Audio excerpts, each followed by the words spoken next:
Imaginez-vous réveillé un matin tranquille, où le seul son que vous entendez est celui de votre respiration.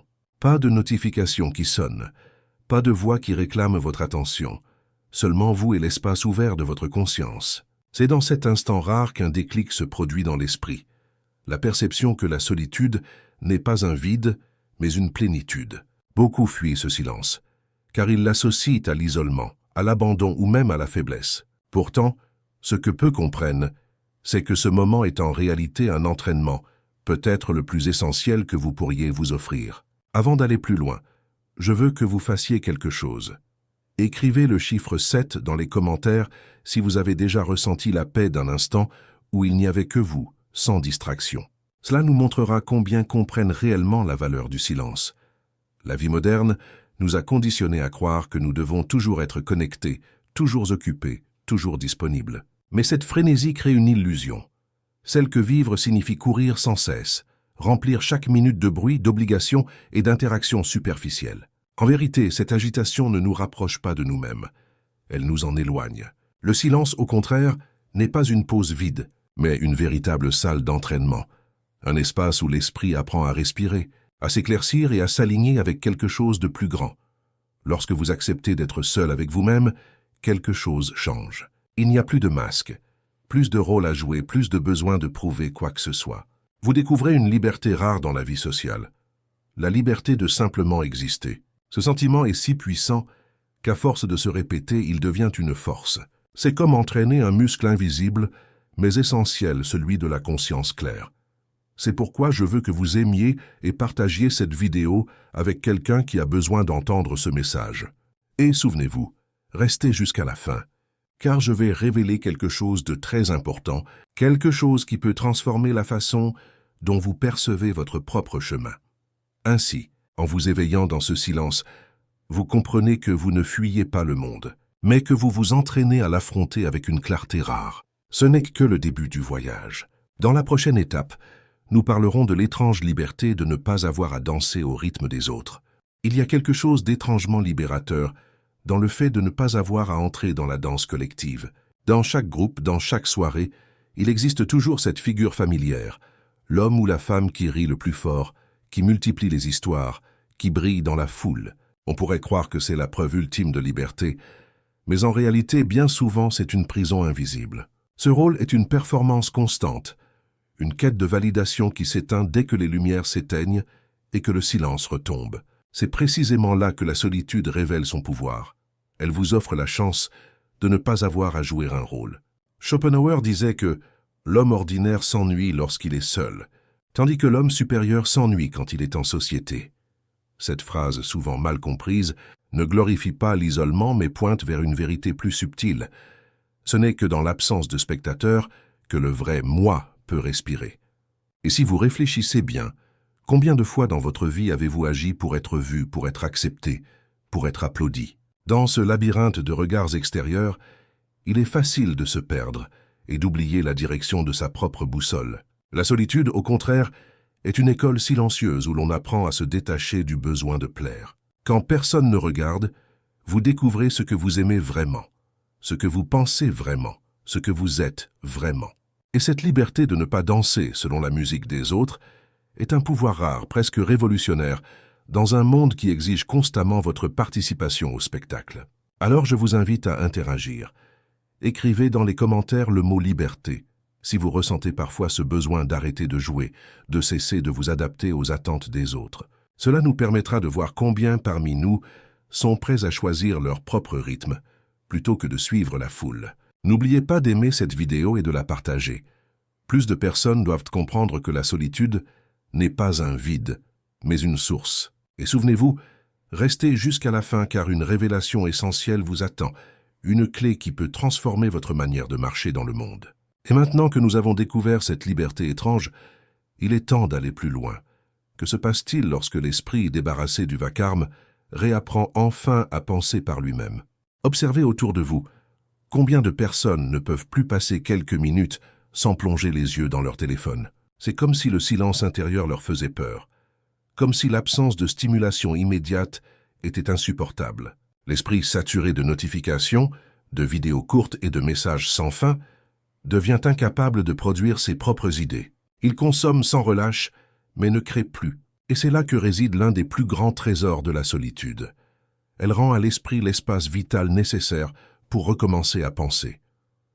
Dans le calme, quelque chose de subtil se produit. Des idées commencent à émerger, non pas sous forme de fragments dispersés, mais comme des constellations qui se relient entre elles. Vous vous surprenez à trouver une solution à un problème que vous portiez depuis des semaines, ou à imaginer un projet nouveau que vous n'auriez jamais pu concevoir au milieu du bruit. La solitude agit comme un terrain fertile. Là où l'agitation ne laisse que poussière, le silence laisse croître la créativité.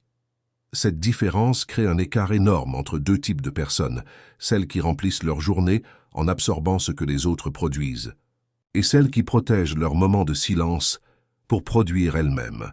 L'une reste dans le rôle du spectateur, l'autre devient créateur. C'est pour cela que je veux que vous participiez encore. Écrivez le chiffre 3 dans les commentaires si vous voulez être du côté de ceux qui créent, de ceux qui donnent naissance à des idées, au lieu de se contenter de suivre celles des autres.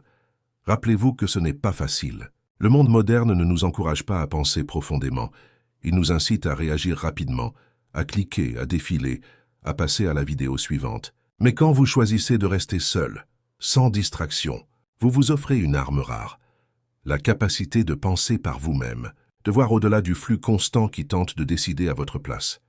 Alors aimez et partagez cette vidéo, car plus il y aura de personnes capables de se reconnecter à cette puissance, plus le monde sera riche en idées originales. Et n'oubliez pas, à la fin, je partagerai un message essentiel qui donnera un sens encore plus profond à ce chemin.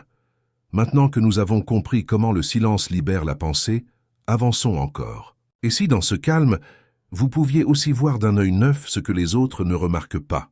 Le prochain chapitre nous emmène dans le spectacle caché de la déconnexion. Asseyez-vous dans un café et regardez.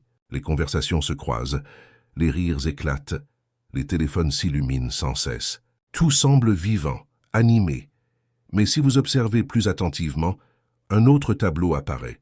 Chacun lutte, à sa manière, pour échapper à lui-même. Les discussions superficielles, les éclats de voix, la recherche de divertissements immédiats ne sont pas toujours de la joie authentique, mais bien souvent des boucliers contre le silence intérieur. C'est une mise en scène, un théâtre où chacun joue son rôle pour ne pas affronter sa propre compagnie. C'est là que la solitude change de visage. Elle cesse d'être perçue comme un isolement pesant pour devenir une libération. Lorsque vous vous autorisez à être seul, vous ne courez plus après les stimulations extérieures pour combler un vide. Vous acceptez de vous regarder en face, sans artifice, sans bruit de fond, et vous découvrez une richesse que les autres, absorbés dans leur spectacle quotidien, ne soupçonnent même pas. Il y a une force incroyable dans cette position d'observateur. Au lieu de courir avec la foule, vous prenez du recul et percevez les dynamiques cachées, les peurs déguisées en bavardage, les insécurités maquillées en exubérance, la quête désespérée d'attention sous les rires forcés. En choisissant la déconnexion volontaire, vous vous détachez de cette danse frénétique et vous gagnez quelque chose que peu possèdent, la clarté. Je vous invite à interagir avec moi. Écrivez dans les commentaires le mot clairvoyance si vous avez déjà ressenti ce décalage, ce moment où vous voyez à travers le jeu social, où vous comprenez que la plupart des gens fuient en réalité leur propre reflet. Votre partage aidera à montrer que nous ne sommes pas seuls à percevoir cette pièce invisible. N'oubliez pas d'aimer cette vidéo et de la partager. Ce message doit circuler, car beaucoup pensent encore que s'éloigner est une faiblesse, alors que c'est en vérité une force. Et souvenez-vous, restez avec moi jusqu'à la fin, car je vous révélerai une vérité essentielle qui peut transformer votre rapport à vous-même et aux autres. Ainsi, en sortant du spectacle, vous entrez dans un espace où la présence devient authentique. Et c'est précisément dans cet espace que se construit une force nouvelle, celle de l'indépendance émotionnelle. C'est ce que nous allons explorer ensemble dans le prochain chapitre. Il existe une épreuve que la plupart des gens cherchent à éviter à tout prix, rester seuls avec leurs propres émotions. Dès qu'un malaise apparaît, beaucoup se précipitent vers leur téléphone. Un ami, une série, n'importe quoi qui puisse détourner l'attention de ce qui brûle à l'intérieur. Pourtant, c'est précisément en traversant ce feu intérieur que se forge une stabilité émotionnelle que rien ni personne ne peut briser. La solitude devient alors une salle d'entraînement où vous apprenez à respirer dans l'inconfort à accueillir vos peurs et vos angoisses sans chercher à les camoufler. Quand vous ne fuyez plus le vide apparent, vous découvrez une ressource insoupçonnée, la capacité de rester debout même lorsque les vagues émotionnelles frappent fort. Peu à peu, vous cessez de dépendre des autres pour réguler vos humeurs ou calmer vos inquiétudes. Vous développez une sorte de colonne vertébrale invisible, une force intérieure qui rend vos relations plus saines, car elles ne naissent plus du besoin de combler un manque, mais du désir sincère de partager.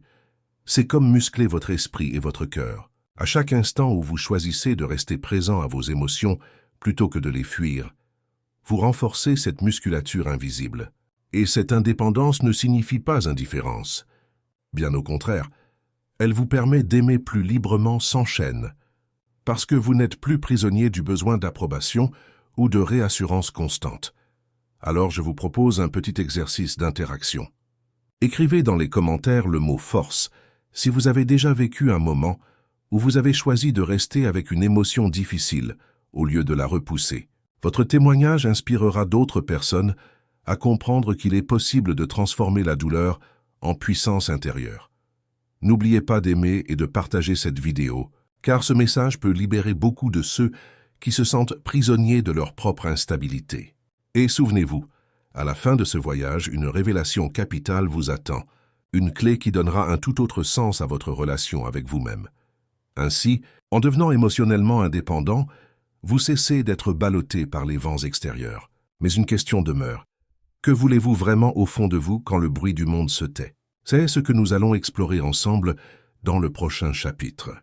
Lorsque le monde s'efface et que le silence devient votre complice, une question essentielle émerge.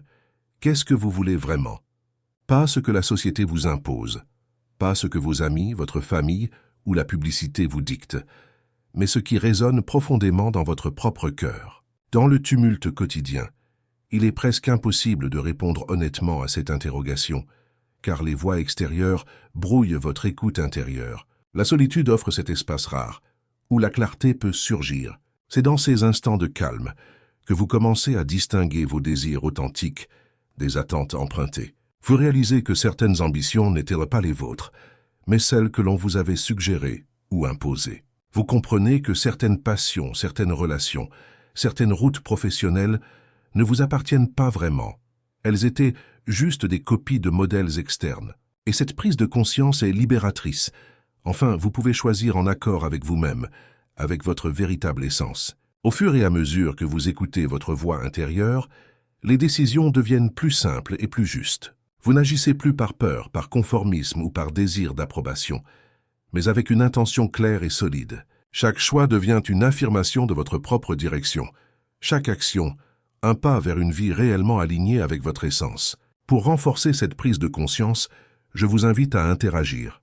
Écrivez dans les commentaires le mot « authenticité » si vous sentez que vous êtes prêt à écouter vos vrais désirs, sans compromis. Cela nous permettra de créer une communauté consciente où chacun apprend à se reconnecter avec ce qu'il souhaite vraiment.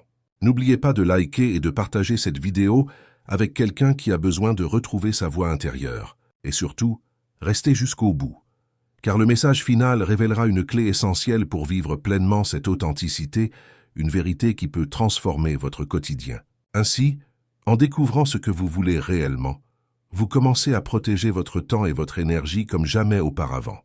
Ce que vous ferez ensuite, c'est apprendre à valoriser ce temps et à choisir avec soin les relations et les engagements dans lesquels vous vous investissez. C'est exactement ce que nous allons explorer dans le chapitre suivant. Le pouvoir du temps et de la présence sélective. Lorsque vous avez commencé à écouter vos désirs profonds, un autre trésor apparaît. Le temps devient sacré. Vous réalisez que chaque minute n'est pas une simple unité à remplir, mais une opportunité précieuse pour créer, réfléchir et vivre selon vos propres termes. Ce nouveau regard transforme la manière dont vous vous engagez dans le monde. Votre présence sociale cesse d'être un automatisme et devient un choix conscient, un cadeau que vous offrez seulement lorsque cela a du sens. La solitude et l'attention portée à soi vous permettent de construire des projets, des passions et des intérêts profonds. Ces engagements rendent votre temps rare et précieux, ce qui modifie radicalement vos interactions avec les autres. Les relations superficielles perdent de leur attrait, et vous apprenez à investir votre énergie dans ce qui nourrit véritablement votre esprit et votre cœur. Votre vie devient un filtre naturel, Vous choisissez avec soin où et avec qui vous apparaissez, ce qui donne à chaque rencontre une qualité et une intensité que beaucoup ne connaissent pas. Ce processus renforce également la clarté dans vos priorités. Au lieu de réagir aux sollicitations incessantes, vous décidez de manière intentionnelle, en respectant votre rythme et vos besoins. La présence sélective n'est pas une posture égoïste, mais une affirmation de votre valeur et de votre temps. Chaque interaction devient significative. Chaque moment partagé devient authentique, car il découle d'un choix et non d'une obligation. Pour interagir, je vous propose d'écrire dans les commentaires le mot « temps » si vous avez déjà ressenti la puissance de choisir avec qui et comment vous passez vos journées. Cela permet de partager cette prise de conscience avec d'autres et de renforcer l'importance de protéger ce qui compte vraiment. N'oubliez pas de liker et de partager cette vidéo pour que ce message atteigne ceux qui ont besoin de comprendre la valeur de leur temps. Et rappelez-vous, restez jusqu'à la fin, car je vous réserve un message capital qui révélera comment transformer toute cette introspection et cette discipline en quelque chose que vous pouvez offrir au monde. Ainsi, en respectant votre temps et en choisissant votre présence, vous préparez le terrain pour devenir quelqu'un qui a véritablement quelque chose à offrir. C'est ce que nous découvrirons ensemble dans le chapitre suivant. Comment la solitude vous transforme en une personne complète et centrée, capable de contribuer pleinement.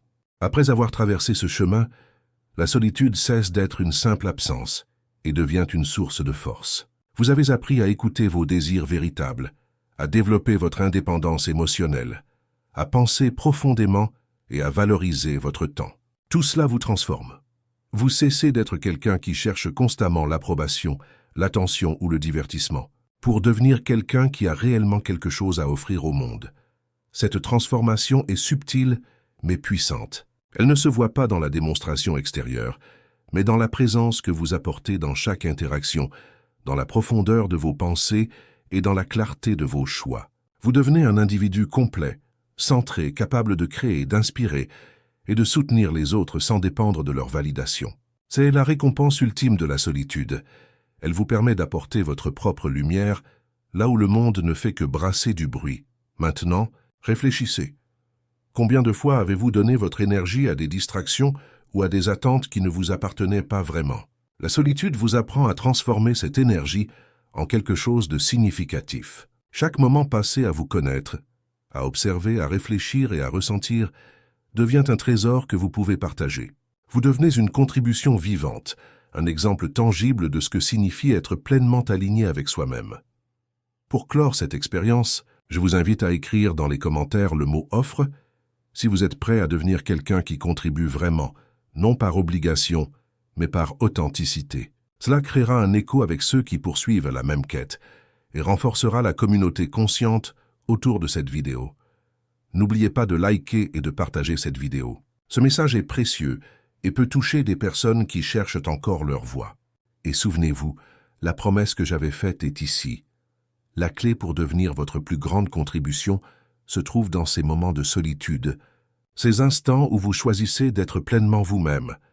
Ainsi, la solitude n'est plus un simple état, mais un entraînement, un art, un pouvoir. Vous êtes désormais armé pour marcher dans le monde avec clarté, force et authenticité. Vous n'êtes plus celui qui cherche, mais celui qui donne, celui qui crée, celui qui inspire. Et tout cela commence et se nourrit dans ces moments précieux où vous êtes seul avec vous-même.